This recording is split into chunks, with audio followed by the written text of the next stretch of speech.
வணக்க மக்களே, இன்னைக்கு நம்ம என்ன பார்க்க போறோம்னா சிஎஸ்கே வர்சஸ் ராஜஸ்தான் மோதும் போட்டியில் யாருக்கு வெற்றி, சிஎஸ்கே பிளே ஆஃப் வாய்ப்பு செல்லுமா, துல்லியமாக கணித்து கூறிய ஜோதிடர்கள்.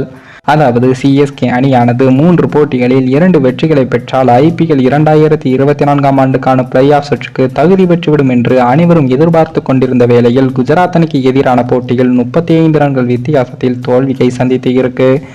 இனி அடுத்ததாக வரவுள்ள 2 போட்டிகளில் சிஎஸ்கே கண்டிப்பாக வெற்றி பெற்றாக வேண்டிய நிலைக்கும் தள்ளப்பட்டு உள்ளது. ஓரளவு வலிமை வாய்ந்த குஜராத் அணியிடமே 35 ரன்கள் வித்தியாசத்தில் தோல்வி என்றால் இனி வருகின்ற ராஜஸ்தான் மற்றும் பெங்களூரு என வலிமை வாய்ந்த அணிகளுடன் மோதுவதால் சிஎஸ்கே அணிக்கு தற்போது பெரிய சிக்கலை ஏற்படுத்த உள்ளது. சிஎஸ்கே அணியில் இந்த 2 மாற்றங்களை செய்யவில்லை என்றால் நிச்சயமாக சிஎஸ்கே பிளே ஆஃப் சுற்றுக்கு தகுதி பெறுவது என்பது மிகப்பெரிய சிக்கல்தான். குஜராத் அணிக்கு எதிரான ஆட்டத்தில் சிஎஸ்கே அணியின் பந்து வீச்சு எவ்வளவு பலவீனமாக இருக்கிறது என்பது அப்பட்டமாக தெரிந்துவிட்டது. வேகத்தை குறைத்து வீசப்படும் பந்துகளுக்கு மதிப்பு இருக்கிறது என்பதை சிஎஸ்கே அணி வீரர்கள் நேற்று அறிந்த போதிலும் யாருமே பந்து வீச்சில் வேரியேஷன்களை காட்டவில்லை. மேலும் துடிப்பாக வீசக்கூடிய ஒரு வேகப்பந்து வீச்சாளர் கூட சிஎஸ்கே அணியில் இல்லை என்பதுதான் மிகப்பெரிய கவலை. 10 போட்டிகளாகவே தொடர்ந்து பேட்டிங்கில் ஏமாற்றி வரும் ரஹானேவுக்கு மீண்டும் எதற்காக வாய்ப்பளித்தார்கள் என்று இன்னமும் புரியவில்லை. இம்பாக்ட் பிளேயராக களமிறங்கிய ரஹானே 5 பந்துகளை எதிர்கொண்டு வெறும் 1 ரன்னை மட்டும் எடுத்த நிலையில் அவுட் ஆகி வெளியேறியிருக்காரு. சிஎஸ்கே அணியின் தொடக்க வரிசையில் மாற்றம் செய்தே ஆக வேண்டும். சிஎஸ்கே அணியில் இளம் விக்கெட் கீப்பர் பேட்ஸ்மேனான ஆரவல்லி அவினேஷ் அவர் அண்டர் 19 கிரிக்கெட்டில் சிறப்பாக செயல்பட்டு இருக்காரு. மேலும் அவர் கடந்த 2 மாதங்களாகவே சிஎஸ்கே அணியுடன் இருந்து வருவதால் அவர் பேட்டிங்கில் நிறைய முன்னேற்றம் கண்டிருக்க வேண்டும். இதனால் ஆரவல்லி அவினேஷை மிடில் வரிசையில் சிஎஸ்கே அணிக்காக விளையாடலாம் என்றும் ருத்ராஜ் தொடக்க ஆட்டக்காரர் ரச்சின் ரவீந்திராவுடன் இன்னிங்ஸ் தொடங்கலாம்.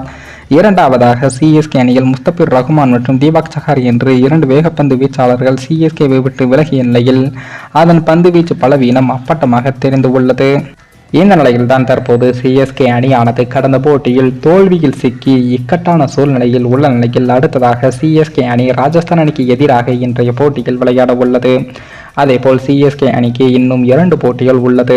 அந்த 2 போட்டிகளில் தற்போது ராஜஸ்தான் அணிக்கு எதிராகவும் அடுத்ததாக ஆர்சிபி அணிக்கு எதிராகவும் விளையாட உள்ளது. இந்த போட்டியில் கண்டிப்பாக சிஎஸ்கே அணி வெற்றி பெற்றால் மட்டும்தான் பிளே ஆஃபுக்கு செல்ல முடியும். தற்போது சிஎஸ்கே ராஜஸ்தானுக்கு எதிரான போட்டியில் இன்றைக்கு தினம் களமிறங்க உள்ளது. அதுவும் சிஎஸ்கேவின் கோட்டையாக பார்க்கப்படும் சேப்பாக்கத்தில் இந்த போட்டி நடைபெற உள்ளது. இந்த போட்டியில் யாருக்கு வெற்றி என்று ஜோதிடர்கள் கணித்து கூறியிருக்காங்க. இதில் சிஎஸ்கே கேப்டன் ருத்ராஜின் ராசி கும்பம். கும்பராசிக்கு அதிர்ஷ்ட எண் 4, 8. 8 கூட்டு எண்களான 4, 13, 22, 31 ஆகும். இதில் 4 கூட்டு எண்ணான 31 ருத்ராஜின் ஜெர்சி நம்பருடன் ஒத்துப்போகிறது. அதிர்ஷ்ட நிறம் என்னன்னு பார்த்தோம்னா கருப்பு, நீலம், மஞ்சள். இதில் மஞ்சள் ருத்ராஜின் ஜெர்சி நிறத்துடன் ஒத்துப்போகிறது.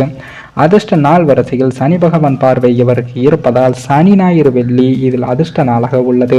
இதில் ஞாயிற்றுக்கிழமை போட்டி நடைபெற உள்ளதால் ருத்ராஜுக்கு ஞாயிற்றுக்கிழமை சாதகமாக உள்ளது. அதே போல ராஜஸ்தான் கேப்டன் சஞ்சு சாம்சனின் ராசி விருச்சகம். விருச்சக ராசிக்கு அதிர்ஷ்ட நிறம் மஞ்சள், பச்சை. அதிர்ஷ்ட எண் 9, 18. அதிர்ஷ்ட நாள் செவ்வாய் பார்வை இருப்பதால் செவ்வாய், திங்கள், புதன், ஞாயிறு அதிர்ஷ்ட நாளாக உள்ளது. இதில் ஞாயிறு போட்டி நடைபெற உள்ளதால் அன்றைய தினம் சஞ்சு சாம்சனுக்கு ஒற்றுப்போகிறது. மற்றவை எவையும் ஒத்துப்போகவில்லை. இதனால் வெற்றி வாய்ப்பு என்பது சிஎஸ்கே அணிக்குத்தான் அதிகமாக உள்ளது என்று ஜோதிடர்களும் கணித்து கூறியிருக்காங்க. மேலும் இந்த வீடியோ ஏதோ ஒரு விதத்தில் உங்களுக்கு பிடித்திருக்கும் என்று நினைக்கிறேன். நம்ம சேனலுக்கு புதிதாக வீடியோ பார்க்கிறீர்கள் என்றால் மறக்காமல் சப்ஸ்கிரைபர் செய்துவிட்டு பாருங்கள். இன்னொரு வீடியோவில் சந்திக்கும் வரை நான் உங்கள் தமிழ்.